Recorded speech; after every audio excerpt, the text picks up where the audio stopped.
Hi friends, எல்லாருக்கும் வணக்கம். இன்னைக்கு எங்களோட குலதெய்வ கோயிலில் கும்பாபிஷேகங்க. ஆமாங்க, 12 வருஷத்துக்கு அப்புறம் கும்பாபிஷேகம் வச்சுருந்தாங்க. நாங்கள் குடும்பத்தோடு கிளம்பி போயாச்சுங்க. எங்கள் ஊரில் இருந்து கிட்டத்தட்ட 1½ ஹவர் ட்ராவலுங்க. 1½ மணி நேரம் ட்ராவல் பண்ணி நம்ம போனோம்.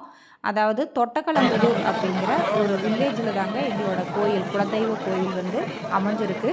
ஸ்ரீ கோதண்ட ராமருங்க எங்களோட குலதெய்வ சாமி. சரின்ட்டு நம்ம திருப்திகரமாக சாமி கும்பிட கிளம்பியாச்சு. கிளம்பி அங்கே போய் பார்க்கல அவ்வளோ சூப்பராக கலசம் எல்லாம் வச்சு அருமையாக பூஜைகள் எல்லாம் நடந்துட்டு இருந்தது. கூட்டம் பார்த்தீங்கன்னா அப்படியே கல்லுக்கு போட்டாக்க கீழே விழுகாது, அந்த அளவுக்கு கூட்டங்க.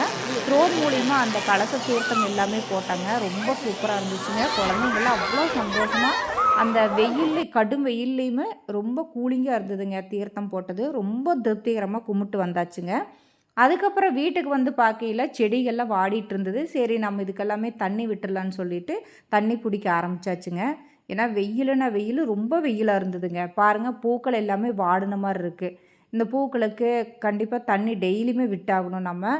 அதனால் இந்த மாதிரி ஈவினிங் டைமில் எல்லாத்துக்கும் தண்ணி விட்டுட்டு தண்ணி விட்டங்காட்டித்தாங்க ரொம்ப சந்தோஷமாக சிரிக்குதுங்க. பூக்கள் எல்லாமே பார்த்தீங்கன்னா தெரியும்.